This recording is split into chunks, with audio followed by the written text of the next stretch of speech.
The year was 2437, and humanity had finally stepped beyond its home system. For the first time, Earth's blue light could be seen from the borders of alien space.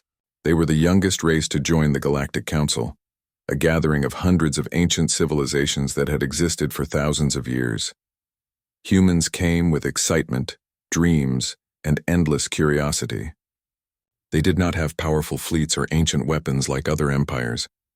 What they had was something rarer, a will to help.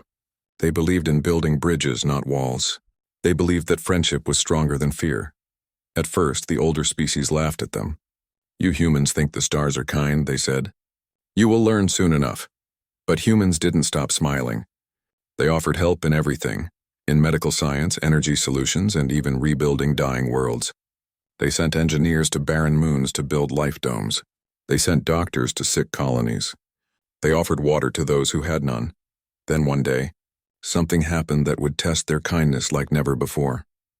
A message came from the Valari Empire, one of the oldest and most powerful races in the galaxy. The Valari were proud beings with blue skin and tall golden eyes. Their ships filled the skies of 10,000 worlds. Their empire had stood for nearly 10,000 years, untouched by war or hunger. But now they were dying. A strange spaceborne plague had spread across their systems. The disease didn't care for rank or wealth. It struck the rich and poor alike. Their skin darkened, their minds faded, and their bodies broke apart into dust. Entire cities became silent. The Valari called it the Withering, and no one had ever seen anything like it. Even the greatest minds of their empire could not find a cure. When the Galactic Council met, the Valari Emperor asked for help. Many empires turned their eyes away. They said the plague was dangerous and could not be contained. They closed their borders and left the Valari to their fate. Only one hand rose in that silent hall, a human one. It was Dr. Mira Solon, the human ambassador scientist representing Earth. She stood and said, "We will help you." The hall went quiet. The Valari looked at her in disbelief. Helping them meant great risk. If the humans failed, the plague could reach their worlds too. But Mira only smiled gently and said, "If we can save even one life, we must try." Soon, human ships filled with doctors, engineers, and medical robots arrived at the Valari worlds. They wore protective suits and worked in cities filled with death and silence. It was hard. The smell of decay, the sadness in the streets, and it all broke their hearts. But they didn't stop. Dr. Mira worked day and night. She studied samples, tested cures, and sent reports back to Earth. Human volunteers joined her from across the colonies. Soldiers became nurses. Engineers built hospitals out of broken ships. One Valari nurse, Lyrak, watched in awe as humans worked without fear. "You risk your own lives for us," he said. "Why?" Dr. Mira answered softly, "Because one day we may need help too, and we hope someone will remember what kindness looks like." Those words spread across the Valari worlds like light in the dark. The humans inspired hope in a place where even faith had died. After months of effort, they finally found a cure. A mix of human nanomedicine and Valari biology. The withering began to fade. The day the first cured patient opened his eyes, the Valari people cried. The Emperor himself came to the medical center and bowed before the human team. "You saved us," he said. "From this day, humanity will forever be called the Kind Ones." It was a proud moment for Earth. The galaxy praised humanity for its bravery and compassion. The Council awarded them the Star of Peace, a rare honor. Everywhere, humans were welcomed as heroes, but not everyone was happy. In the dark halls of the Council, some races whispered to each other. "The humans are growing too fast," one said. "They create cures for diseases older than our empires." "They are dangerous," said another. "Their kindness hides ambition." The Valari cure had made humanity famous. Their technology advanced quickly because of their research. Some feared that soon humans would surpass them, not through war, but through intelligence and cooperation, and that frightened the old powers more than any fleet. Still, humanity did not notice the shadows forming around them. They continued to help others. They built schools on barren worlds, brought food to starving colonies, and shared knowledge freely. Their kindness spread like sunlight, warming cold corners of the galaxy.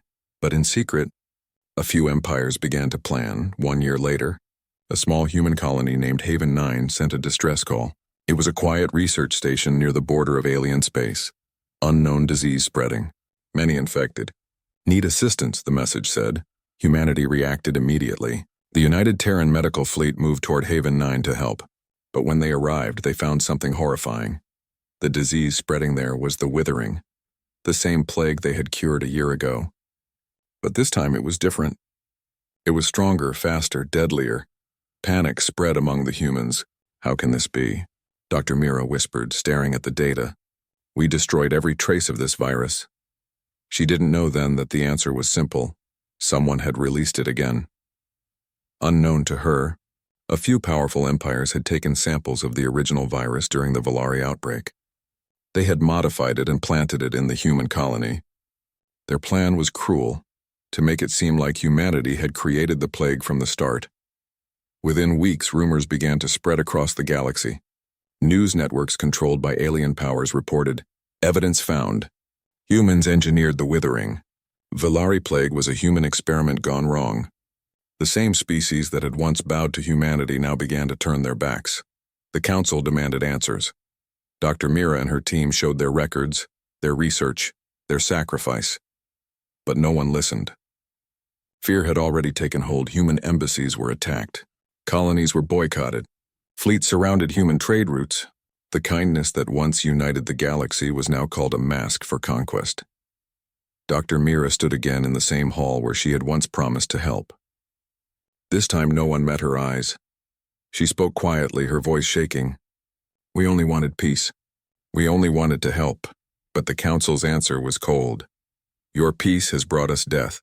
Humanity must be contained. When the meeting ended, she walked outside into the silent corridors of the station. Through the glass window, she saw the blue glow of Earth far away, small, fragile, and alone. Her heart was heavy. She thought of the human volunteers who had died helping others. She thought of the Volari children who had smiled when they were cured. And now, all of that seemed forgotten. As the alarms rang, and human ships were ordered to return home, Dr. Mira whispered to herself, maybe one day they'll understand what we truly meant. But somewhere deep inside, in a place where sorrow lived, another voice began to whisper. A voice that carried pain, anger, and quiet resolve. It said they helped once. And if the galaxy forgets that, it will remember something else. Darkness had fallen over human space. The same stars that once looked peaceful now felt like eyes watching from the cold void. Every message from alien systems carried new accusations, new lies. On Earth, the news played day and night. Humanity accused of creating galactic plague, said one headline. Council prepares for disciplinary action, said another. The people were confused and heartbroken. They had sent their best doctors and scientists to help others. Now those same empires called them monsters. Dr. Mira Solon sat in the main hall of the United Terran Council, her eyes tired and red. Around her, generals, scientists, and ambassadors argued loudly. They want us to surrender our research, said one official. If we hand them the cure, they will see the truth. But another man shook his head. You don't understand. They don't want truth. They want control. They fear us because we made a cure they could not. Mira looked at the map on the holographic table. It showed the galaxy, bright dots for worlds, red marks for borders. Around human space, red lines were closing in. They are surrounding us, she whispered. The council president nodded sadly. We sent peace and they send fleets. Every empire that once accepted our help now calls us the disease. Mira remembered the Volari emperor bowing before her, calling humanity the kind ones. She remembered his words. You saved us. Now his empire led the voice of accusation. The Volari ships were already at the edge of human space. Soon, the Galactic Council demanded that humanity surrender completely. The message was clear and cruel. You will give us your ships, your research, and your homeworld. Earth will be placed under Council supervision until proven innocent. It was not justice and it was punishment, but humanity still believed in reason. The United Terran Council sent diplomats to explain, to show evidence that they did not create the plague. They even invited alien investigators to visit Earth's laboratories, yet no one came to listen. Instead, fleets came. It began with small battles, skirmishes near the outer colonies. Alien patrols claimed to inspect human stations, then opened fire without warning. The colony Eden Prime was the first to fall. It was a peaceful farming world with 10 million settlers. When the Valari fleet arrived, they demanded access to plague research. When the colonists refused, the fleet bombarded the surface. There were no survivors. The message reached Earth 2 days later. The people could not believe it. The Valari, once saved by human hands, had killed human children. Crowds filled the streets of every city. They carried signs that read, "We helped you, why?" But no answer came. The second attack came faster. The solar frontier near Jupiter's orbit reported hundreds of alien ships entering their system. The United Terran Defense Force, small and unprepared, tried to stop them. Admiral Jonas Hale, commander of the fleet, sent his last transmission to Earth. "We will hold the line. For every life we saved, we will remember. For every friend who turned against us, we will forgive. But if they come for Earth, we will not run." Minutes later, the line went silent. The fleet was gone. Dr. Mira watched as the council room turned to chaos. Every report was worse than the last. Colony after colony was destroyed. Orbital cities vanished. Communications died. "How long until they reach Earth?" someone asked. 2 weeks, replied a general. Mira closed her eyes. In her heart, she still hoped the Valari Emperor would stop this madness, that he would remember what humanity had done for his people. She sent one last private message to him. "Emperor Terrell, please stop this. We cured your people. We never created that plague. I saw your tears when your child was saved. Please remember." She waited for a reply. None came. 2 days later, the Valari sent their final message. It played on every human broadcast channel, a voice full of cold pride. "Humanity, you have brought disease to the stars. You are a threat to life itself. You will surrender, or your world will burn." The message ended with an image, a burning colony. The people of Earth stood in silence. Then slowly, something inside them changed. For generations, humans had believed that peace could solve everything. They had shared their cures, their food, their ideas. But now they saw that kindness had been mistaken for weakness. Anger began to grow. Not wild, not cruel, but deep and steady. A fire that did not scream but waited. When the first alien fleet entered Earth's system, humanity still refused to fire first. They sent one more signal of peace. "We helped you once. We do not wish for war. Please remember who we are." The aliens answered with plasma fire. Cities burned. Satellites fell from orbit. Millions died in minutes. The largest attack struck New Shanghai, Earth's biggest spaceport city. Its towers reached the sky, once shining symbols of hope. Now they turned to ash. Dr. Mira was there. She was helping civilians reach the evacuation ships when the sky turned red. She saw the flames fall from above and heard the cries of the people. She tried to run, but the ground shook. The world went white. When she opened her eyes, everything around her was dust. The hospital was gone. The sky was dark. Only the wind moved. She found a small boy under the rubble, his hand reaching out. She pulled him free and carried him to a shelter. There were only a few survivors. That night, under the quiet ruins, she sat beside a broken wall and stared at the stars. Once those stars had looked beautiful. Now they looked like strangers. On the same night, far from Earth, a secret meeting was held on Luna Base, deep beneath the moon's surface. The surviving leaders of the Terran Council gathered. There were no bright uniforms or proud speeches now. Only tired faces, ashes, and silence. General Arden spoke first. "We cannot fight them. Our fleets are gone. Our colonies are gone. Earth will not survive another attack." Someone whispered, "Then we surrender." But Mira, her clothes still marked with soot and blood, stood up. Her voice was calm, but there was something new in it, something cold and certain. "Surrender?" she said. "We saved their lives. We gave them our best. And they burned us for it. If we die, then let history remember this truth, that humanity's kindness was betrayed." Her words filled the room. Admiral Ria Torres, who had lost her family in the attack, nodded slowly. "Maybe we cannot win now," she said, "but we will not vanish. We will endure. We will learn. One day they will remember what they did." And from that moment, humanity's spirit changed. The survivors began to evacuate. Thousands of ships left Earth in secret, carrying engineers, scientists, and children. They went to hidden colonies deep in uncharted space. The great cities of Earth were silent, but the people still alive swore an oath. "We helped once. We will never forget. And one day when the stars burn again, they will remember who we are." As the alien fleets continued to bombard Earth, something strange happened. The transmissions stopped. Every human signal went silent. The galaxy thought humanity was finished. They called it the cleansing of Sol. But far beyond the reach of alien scanners, in the cold quiet of space, the survivors began to rebuild. Dr. Mira, now known as the Last Healer, stood before a new banner, the symbol of the United Terran Command. It was not a flag of conquest. It was a promise. We will not seek revenge, but if the stars ever again forget what humanity stands for, we will remind them. And so began the long silence. The years when no human ship was seen, no signal was heard. The galaxy celebrated their victory. They believed the kind ones were gone. But in truth, they had only awakened something far stronger than kindness. They had awakened human will. 10 years had passed since the fall of Earth. To the galaxy, humanity was gone, erased by its own mistakes, a warning told to children before sleep.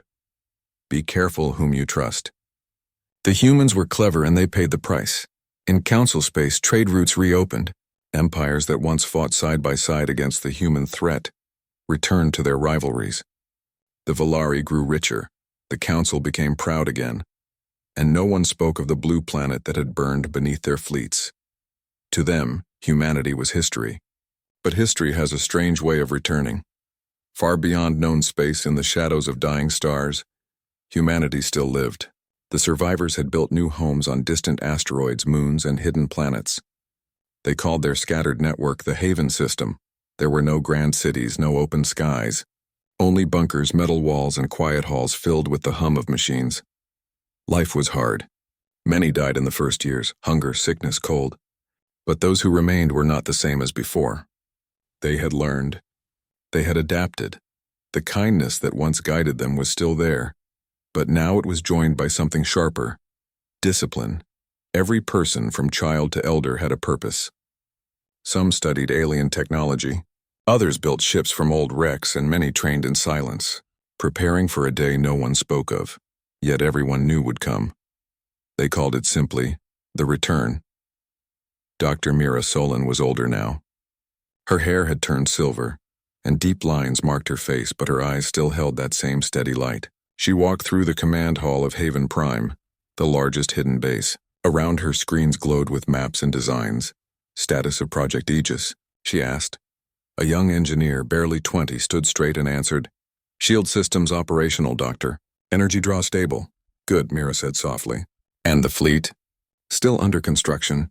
50 ships ready, another 100 in testing." She nodded. "Continue." "No errors this time. We cannot afford them." The engineer saluted and hurried away. Behind Mira, Admiral Ria Torres entered the room. Her uniform was dark gray with no medals, only the emblem of the United Terran Command, a white star inside a black circle. "They're almost ready," Ria said. "In 5 years we could reclaim our borders." Mira didn't answer immediately. She looked out the viewport, where a broken planet turned slowly, its surface glowing faintly with mining lights. "Reclaiming borders won't bring back the lost," she said, "but it will make sure no one forgets them." Ria nodded. "The galaxy thinks we are ghosts.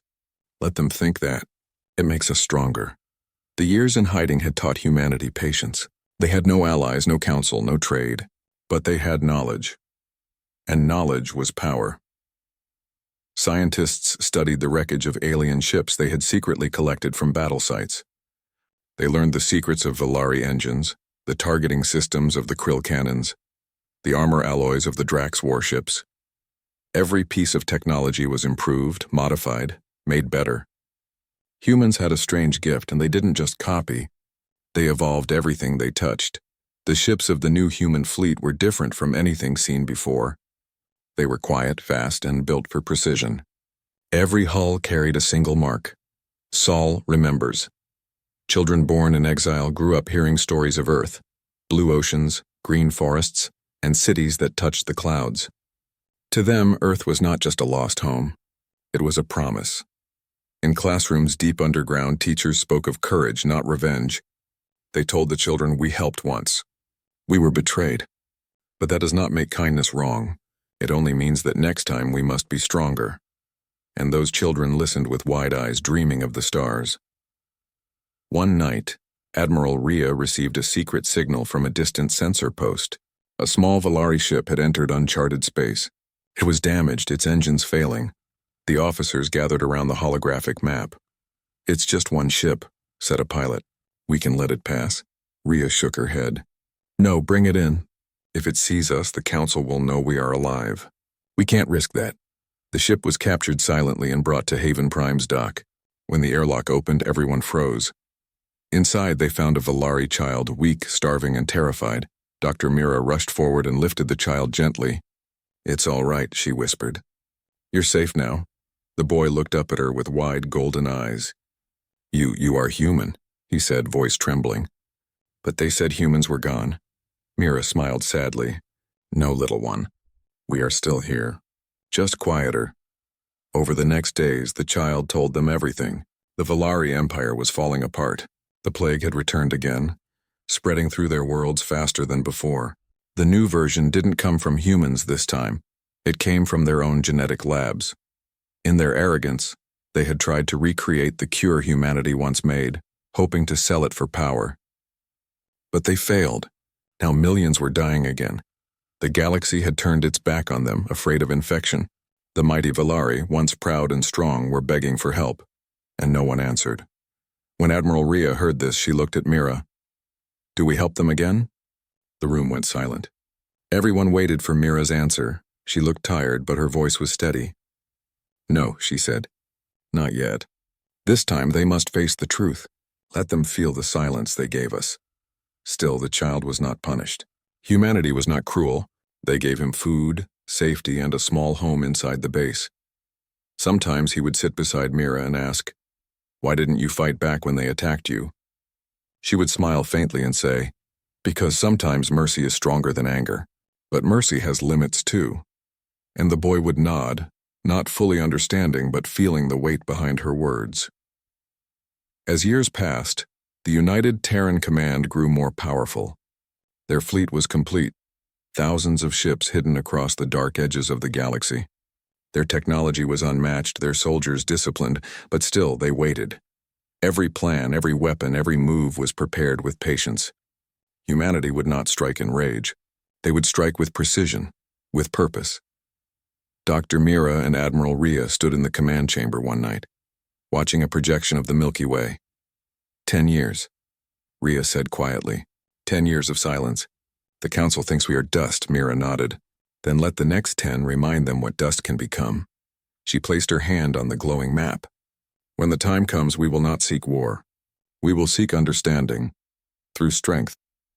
Meanwhile, in Council space, strange reports began to appear. Valari convoys disappearing. Drax mining fleets lost without signal. Entire pirate bases wiped clean. No survivors, no wreckage, only silence. Some said it was a new empire rising. Others whispered of ghost ships, dark vessels with no markings moving faster than light. No one knew the truth. But among old soldiers who had once fought in the human war, there was a growing fear. They remembered the faces of humans, kind, brave, stubborn. They remembered their words. "We helped once." And now, when trade ships vanished in the night, they whispered a new name, the Silent Wrath. Back on Haven Prime, the fleet prepared in secret. Engines glowed softly in the dark. Soldiers stood ready in silence, and banners bearing the white star of Earth were unfolded for the first time in years. Dr. Mira watched the ships launch tests one by one. She turned to Rhea. "When this begins, there's no turning back." Rhea looked at her with calm eyes. "They burned our home, Mira. They called our kindness weakness. If we stay silent forever, they'll do it again to someone else." Mira nodded slowly. "Then let the galaxy remember. Not our anger, but our endurance. Not our hate, but our justice," the alarm sounded. A distant beacon, a Valari distress signal, echoed through the deep. Mira gave a quiet command. "Prepare the fleet." The long silence was ending. Humanity had once vanished to heal, to rebuild, to remember. Now the storm they had prepared for so long was about to begin. And in the cold dark of space, the stars themselves seemed to whisper, "They helped once, and they will not be forgotten." The galaxy slept quietly, unaware of what lurked beyond its edges. Trade routes were open. Fleets moved carelessly. Empires grew proud again. The Volari celebrated their control of space. They had forgotten the humans who once healed their worlds, and in forgetting they believed themselves safe. But safety was an illusion. In the shadows of uncharted space, the United Terran Command Fleet waited. Thousands of ships gleamed in silence, hidden behind the glow of distant stars. Each vessel was a perfect machine, faster, stronger, sharper than anything the galaxy had ever seen. Captain Alara Voss walked along the command deck of the flagship Sol's Wrath, her boots echoing on the metal floor. Young officers paused to salute, but her eyes did not leave the holographic map floating above the deck. "Status report," she said. Lieutenant Kieran, seated at the navigation console, answered quickly. "All ships in position. Weapons calibrated. Stealth protocols engaged. Fleet ready for orders." Alara nodded. "Good. Prepare for Phase 1. No mistakes. The galaxy will remember today." Thousands of light years away, the Volari Empire patrolled its borders, proud and confident. They had no reason to fear. They believed humanity was extinct. The first attack came silently. A Volari convoy, 15 warships strong, was traveling near the Helios sector. Sensors never saw the human fleet approaching. In the blink of an eye, the convoy was disabled. Engines fried, shields collapsed, communications cut. When the Volari crews tried to call for help, their messages were intercepted by a single human transmission sent across every frequency. "We helped once. You repaid us with fire. Now feel the cost of your betrayal." And then the ships exploded in a controlled detonation, leaving only fragments floating silently in space. The galaxy did not yet understand. Within days, more fleets disappeared. Entire patrols vanished without a trace. Alien admirals sent frantic messages to the Council, but the transmissions never reached their destinations. Every attempt to fight back failed. On Haven Prime, Admiral Rhea watched the progress. She did not smile, though pride swelled in her chest. "Precision strikes only," she said. "We do not destroy planets. We do not harm innocents. This is a warning, not slaughter." A young officer asked, "Will they understand?" Rhea turned sharply. "They will understand. They will see that kindness is not weakness. They will see what happens when you betray those who helped you." The Volari Empire panicked. Emperor Terrell called an emergency session of the Council. Messages from every sector reported the same thing. Convoys disappearing, planets under sudden blockade, communications severed. "Humans?" he whispered. "They cannot be alive. And yet they are," his advisors argued. "It must be another species, a new fleet. They could not have survived." The Emperor's golden eyes burned with fear. "No," he said. "Only humans could do this.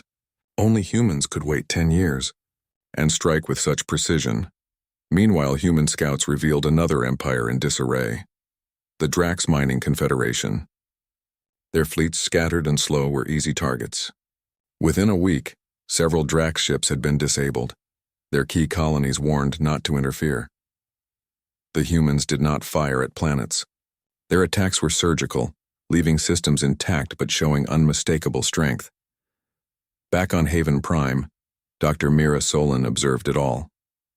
She had spent years in exile watching humanity rebuild. Now for the first time she felt relief and justice together. She whispered to herself, "The universe will remember." As the days passed, the human fleet moved toward the outer Volari systems. Cities once lost to the Council were untouched this time. The humans did not want revenge, only recognition. When the human ships appeared over Volari Prime, the Empire's capital, panic swept through the streets. Citizens ran, soldiers scrambled, and communications were cut by the sheer speed of the approaching fleet. The first transmission reached every screen, every device, every broadcast channel. "We helped once. You burned our cities. You killed our children. Now the stars will see your betrayal." No one knew from where the message came. They only saw the black and silver ships appearing in orbit, sleek, powerful, unstoppable. In the capital, Emperor Terrell demanded action. "Attack them. Destroy the fleet!" His generals were terrified. "Your Majesty, their ships. They move too fast. Our weapons cannot reach them. We have no advantage." The Emperor clenched his fists. "Then we will negotiate." But negotiation came too late. Human drones had already disabled the orbital defense cannons, leaving the capital city under silent blockade. Civilians were safe. Humanity had not come to kill, only to warn. Remember who we are. Mira's voice echoed through every city's loudspeakers. We helped once, and the universe will feel our strength, not because we hate, but because you betrayed kindness. In the weeks that followed, the galaxy began to understand. Entire sectors of the Volari Empire surrendered without a fight. The Drax mining world sent emissaries to parley. Rumors of human ships appeared in every corner of space, moving faster than light, striking only where necessary, vanishing before anyone could respond. Across the council chambers, fear spread like wildfire. The oldest species of the galaxy whispered of legends, of humans who had healed worlds then vanished, only to return with power no one had imagined. The silent wrath, they said. The humans are back, and they remember. Humanity did not stay to rule conquered planets.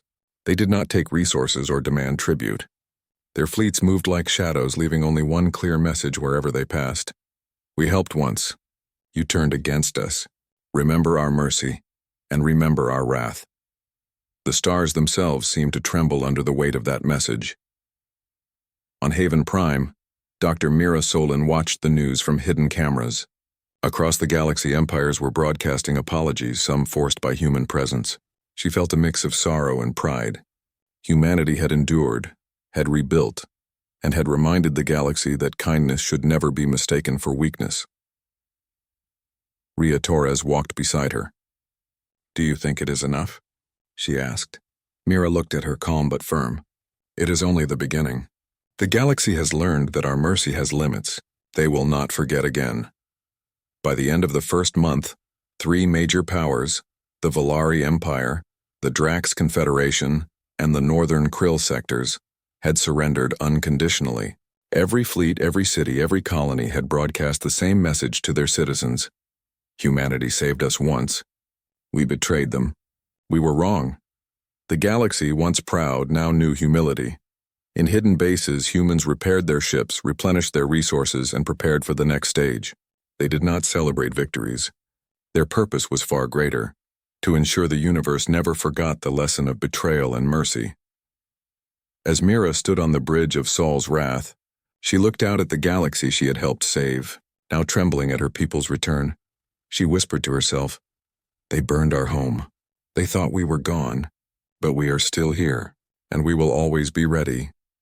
And somewhere in the depths of space, among stars that had witnessed betrayal and courage, humanity's voice echoed, "We helped once." The universe felt our wrath, and it will remember.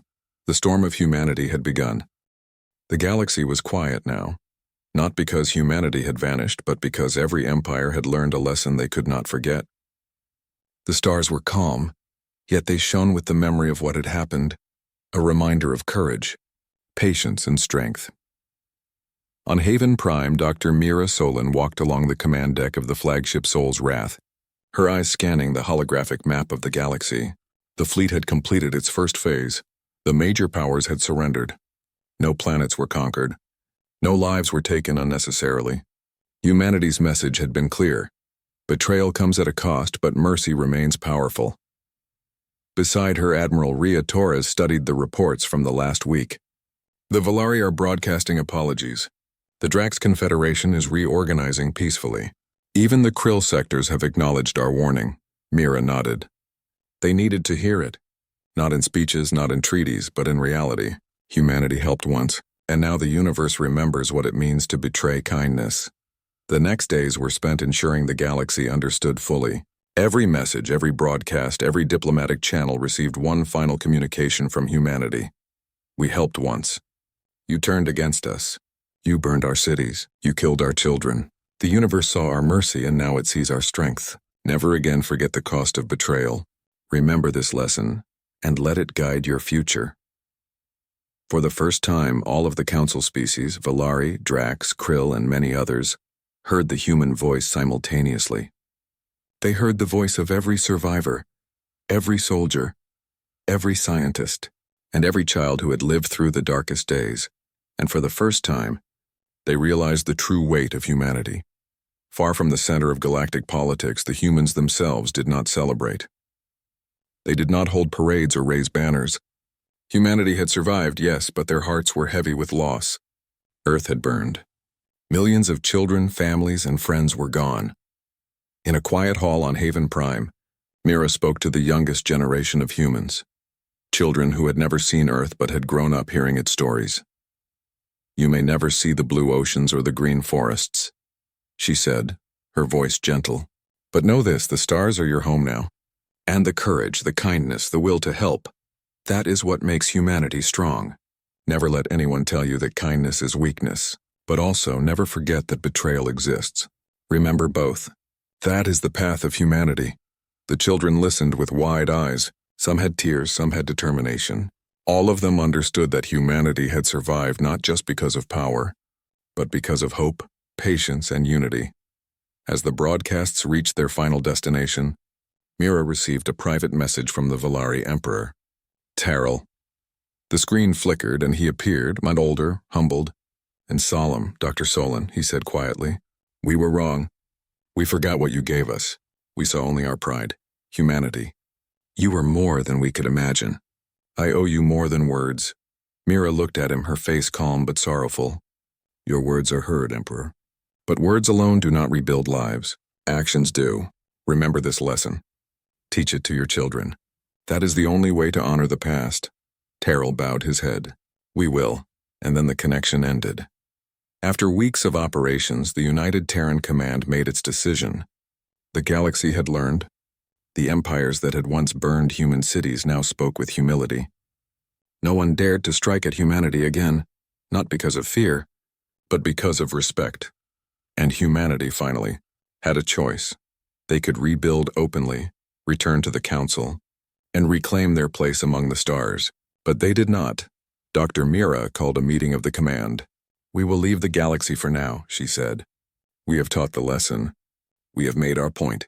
We will not stay to rule because we never wanted to. Our strength is not in conquest.